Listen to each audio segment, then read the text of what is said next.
प्यारे बच्चों, नमस्कार। जय तो भारतम, जय तो संस्कृतम। स्वागत है आपका आज की इस परिचर्चा में, जो कि आपकी परीक्षाओं से संबंधित है।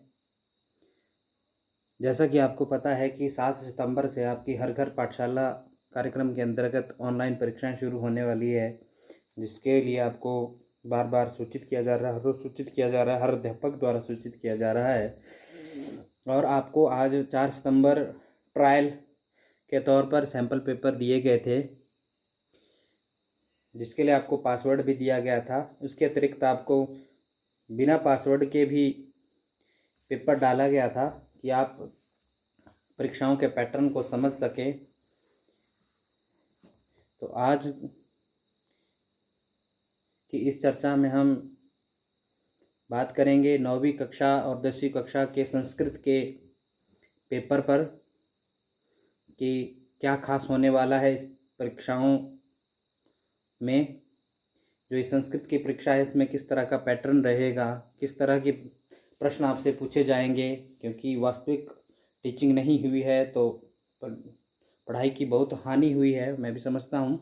परंतु फिर भी जो कुछ आपने पढ़ा है या जो हम बिना पढ़े, जो हम सोच पर आधारित है, हमारी समझ पर आधारित है, हम उसको कैसे कर सकते हैं, वो उस विषय पर हम चर्चा करेंगे।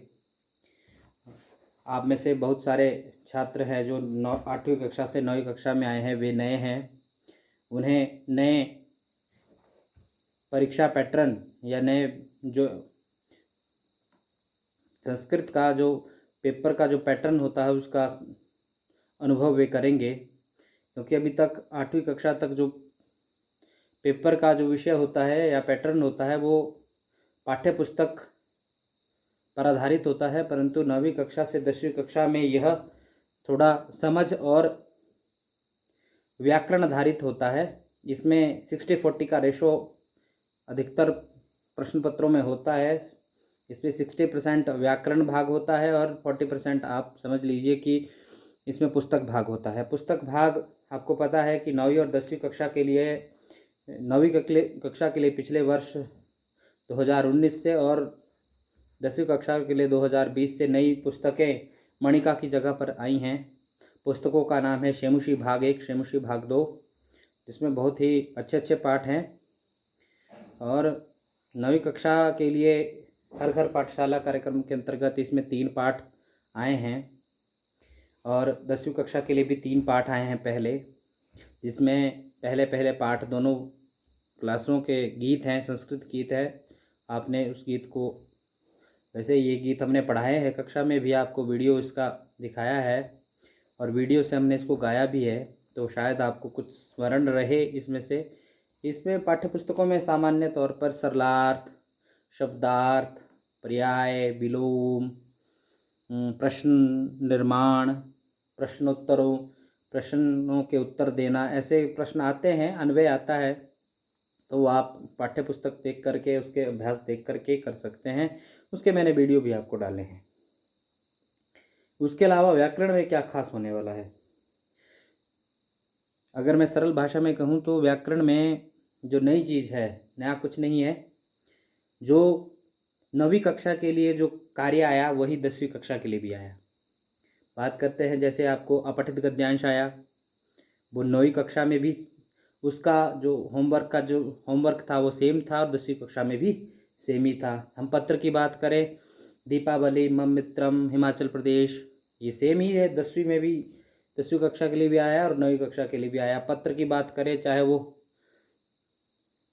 फीस माफ़ी का था, शुल्क है ना, शुल्क का था, या फिर आप जो बीमारी का था, तो वो समान ही थे।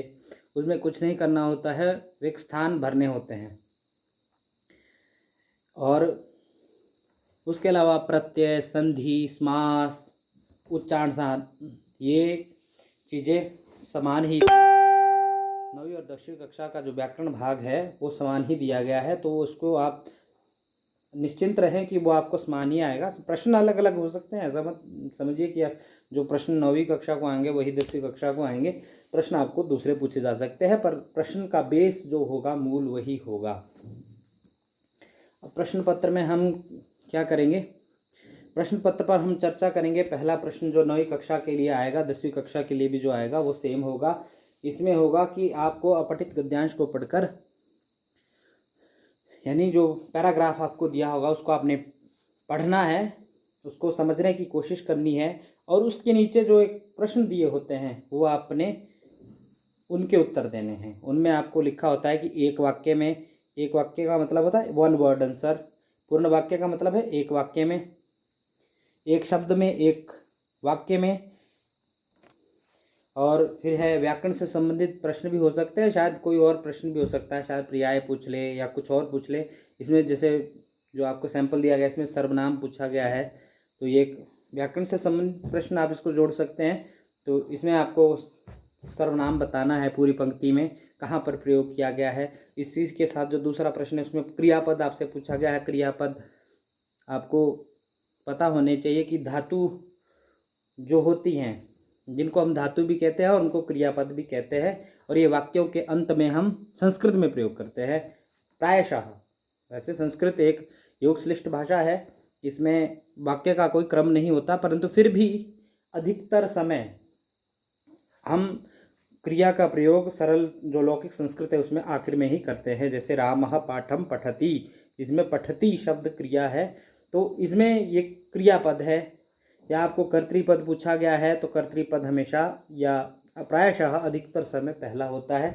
तो इस तरह का प्रश्न आपको पूछे जाते हैं। इसमें गद्यांश का शीर्षक, जैसे आप दिवाली का प्रस्ताव लिख रहे हैं, उसमें अगर आप दिवाली के बारे में पढ़ रहे हैं तो उसका मतलब उसका शीर्षक दिवाली है। अगर आप दशहरे के बारे में पढ़ रहे हो तो दशहरे का है।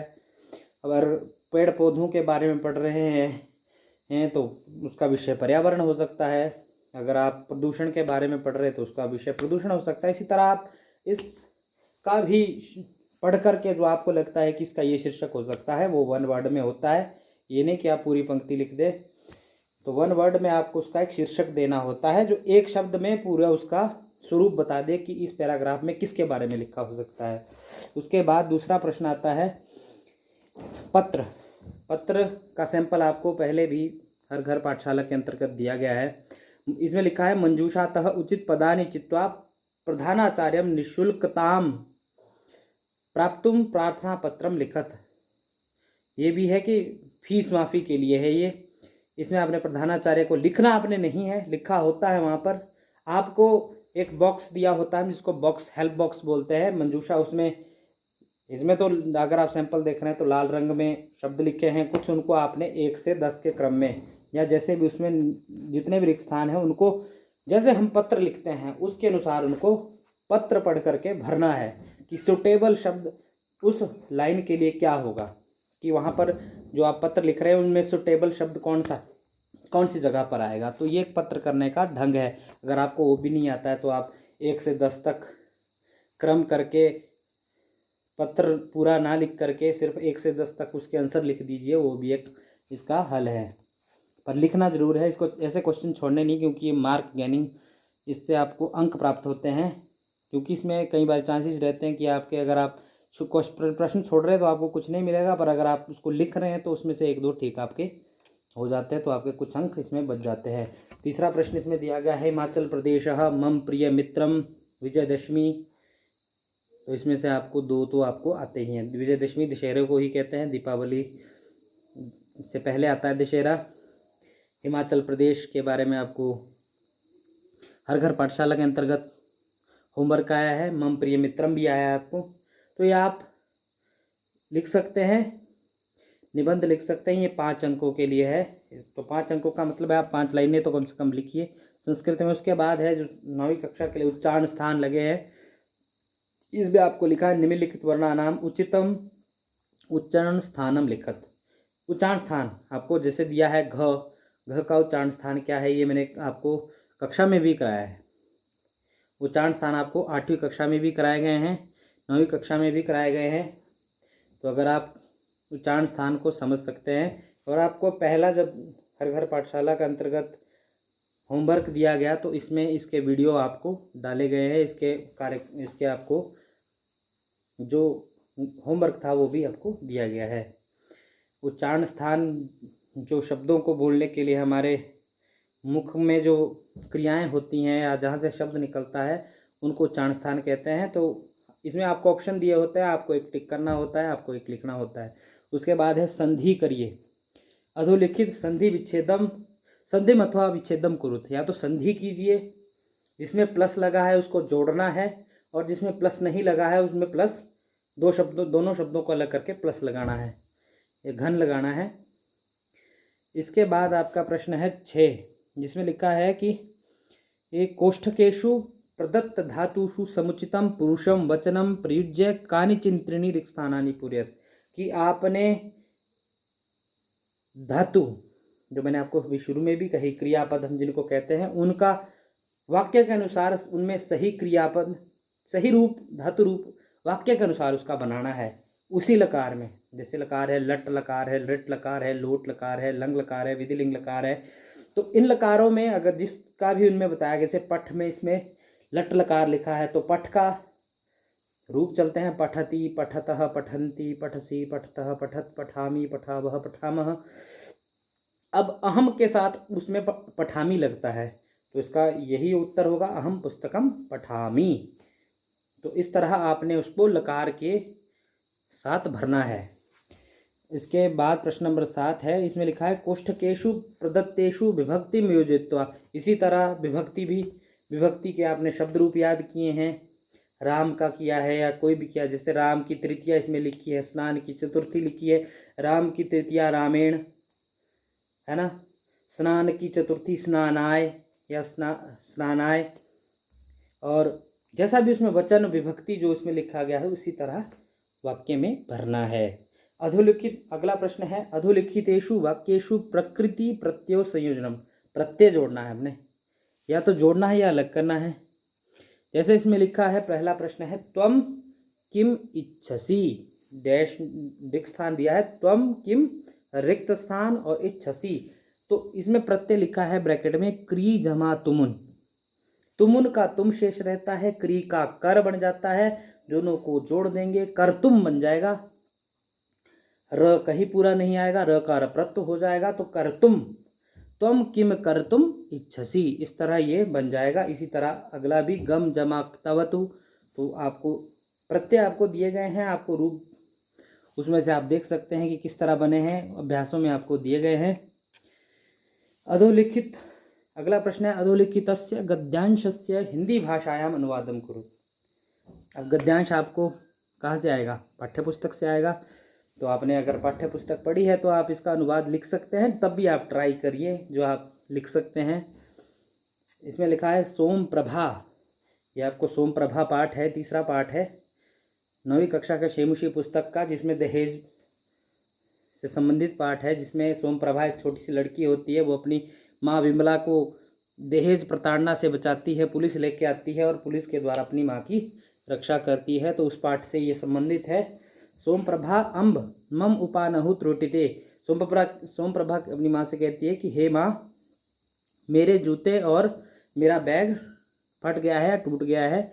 अध्यापिका माम कक्षायाम निष्कासित होती, इसलिए अध्यापिका ने मुझे कक्षा से निकाल दिया, बाहर निकाल दिया। त्वया उक्तम आसीत्, तुमने कहा था कि विद्यालयात् गृहमेव अविलंब्य आगंतव्यम, कि तुम्हें बिना स्कूल से घर बिना देरी के आना है। अतो हम गृहम आगता, इसलिए मैं घर आ गया। इतना सा अनुवाद है इसका। तो आप अनुवाद जरूर पढ़ें, पाठ का सरलार्थी अनुवाद है, जो आप पाठ के शब्दों का अर्थ करते हैं, या पाठ का जो सरल से सरल अनुवाद है वही आपने यहाँ पर अपनी भाषा में हिंदी में लिखना है। इसके बाद प्रश्न नंबर 10 है। प्रश्न नंबर 10 में आपको एक गीत की पंक्ति दी गई, जिसका आपको उत्तर लिखने हैं। इसमें प्रश्नोत्तर दिए गए हैं, उनके आपको उत्तर देने हैं। लतानां नितान्तं सुमं शान्तिशीलं चलेदुच्छलेत्कान्तसलिलं सलीलं तवाकर्ण्यवीणां मदीनां नदीनां निनादय नवीनां अयवाणी वीणां। भारतीय वसंत गीति की ये पंक्ति है, और इससे संबंधित आपको प्रश्न है कि कीदृशीं वीणां निनादय, कैसी वीणा को बजाओ। आपने पाठ को पढ़ा है, सरस्वती के बारे में ये पाठ है, भारती सरस्वती को ही कहते हैं। और बसंत ऋतु में सरस्वती की पूजा होती है, बसंत पंचमी हम जिसको बोलते हैं, तो उस संबंध में गीत लिखा गया है। तो इसके पाठों के प्रश्न आपने पढ़े होंगे। तो इसमें लिखा है कि कीदृशीम वीणाम निनादय, इसमें पूछा है कि कैसी वीणा को बजाओ। इसमें कहा है कि नवीनाम, नवीन निनादय नवीनाम, नई वीणा को बजाओ। कभी काम वाणीम वीणाम वादे तुम कथयति, कभी किसको वीणा बजाने के लिए कहता है। तो सरस्वती के संबंध में पाठ लिखा है कि तो सरस्वतीम, सरस्वती को ये कहा गया है, तो सरस्वतीम आप इसका उत्तर लिख सकते हैं, काम है नहीं सरस्वतीम। उसके बाद है इसमें पूछा गया है लतानाम अस्मिन पदे का विभक्ति। विभक्तियों का आपको ज्ञान तभी होगा जब आपको विभक्तियाँ आती है। लतानाम षष्ठी बहुवचन का ये रूप है। आकरण्य अस्मिन पदे कह प्रत्यय, आकरण्य इस पद में क्या प्रत्यय है। इसमें आ उपसर्ग है, कर्ण धातु है सुनने अर्थ में, और ल्यप प्रत्यय है। तो इस तरह के प्रश्न आपको आएंगे। इसके साथ ही इसमें लिखा है अस्य पद्यांशस्य हिंदी भाषायाम अनुवादम क्रियताम, अनुवादः क्रियताम, इसका हिंदी भाषा में इस जो ऊपर लाइनें हैं इनका हिंदी में भी अनुवाद लिखना है। तो ये 4 नंबर के लिए आपको 4 प्रश्न और एक इसका सरलार्थ आपको दिया गया है। इसके बाद आपको प्रश्न है अधोलिखितम गद्यांशम पठित्वा निर्देशानुसारम प्रश्नानाम उत्तराणि लिखत। ये भी आपको पाठ से दिया गया है और आपने गद्यांश को पढ़ना है। जैसे आपने ऊपर वाले प्रश्न में श्लोक के उत्तर दिए वैसे ही आपने इसमें गद्यांश के उत्तर देने हैं। जैसे ये आपको दिया है स्वर्णकाक पाठ से, जिसमें एक सोने का कौवा होता है, एक छोटी बालिका होती है, एक वृद्धा होती है, एक गरीब औरत होती है। तो उनके बारे में जो आपने पढ़ा है वो उसमें प्रश्न पूछे गए हैं कि वृद्धा कीदृशी आसीत। इसमें वैसे अधिकतर प्रश्न होता है कि इसी में से उत्तर भी निकल जाता है कई बारी। वृद्धा कीदृशी आसीत, तो आप इसमें दे सकते हैं लुब्धा वृद्धा, वृद्धा लुब्धा आसीत। कया स्वसुता रक्षार्थम नियुक्ता, उसने अपनी बेटी की रक्षा के लिए किसको नियुक्त किया। तो ये भी आपको उसमें ही किसके द्वारा अपनी बेटी को रक्षा के लिए नियुक्त किया गया, बूढ़ी के द्वारा। जो चावल उसने डाले थे उनकी रक्षा के लिए उसने अपनी बेटी को नियुक्त किया था। वृद्धया, वृद्धया क्योंकि वृद्धा ने रखा उसको, इसलिए वृद्धया उसका तृतीय रूप बनेगा। एकापरा लुब्धा वृद्धा कुत्र निवसत, एक लोभी बुढ़ी कहाँ रहती थी। एक वो निर्धन जो अगर आप उसको पढ़ रहे हैं तो उसको आप कर सकते हैं कि एका अपरा लुब्धा वृद्धा कुत्र निवसत, एक लोभी जो वृद्धा थी वो कहाँ रहती थी। उसके बाद इसमें प्रश्न है तथापि इत्यस्य संधि विच्छेदम, तथापि, तथापि जिसमें 2 शब्द तथा जमा अपि। तो इस तरह इसको हम कर सकते हैं। अगला प्रश्न है 12वां प्रश्न है रेखांकित पदानि अधिकृत्य प्रश्न निर्माणम कुरुत। रेखांकित यानी शब्द के नीचे एक लाइन दी होगी, उससे आपने प्रश्न बनाना है। प्रश्न बोलते हैं जो किम शब्द से बनते हैं। किम लिंग 3 होते हैं, पुल्लिंग स्त्रीलिंग नपुंसक लिंग। किम शब्द तीनों लिंगों में होता है। जैसा प्रश्न का लिंग वैसा ही आप जो प्रश्न कर रहे हैं वैसा ही उसका लिंग भी होता है। अगर बालिका प्रश्न कर रही है तो बालिका के संबंध में प्रश्न है तो स्त्रीलिंग में होगा। पुल्लिंग से संबंधित प्रश्न कर रहे तो पुल्लिंग में होगा, उसका प्रश्न भी पुल्लिंग में ही होगा। तो इसमें पूछा है तस्याः अपि एका पुत्री आसीत। अब तस्याः षष्ठी का रूप है तो इसका प्रश्न जो बनता है कस्याः बनता है। सोमप्रभा पुरुष निरीक्षकम सर्वम वदति।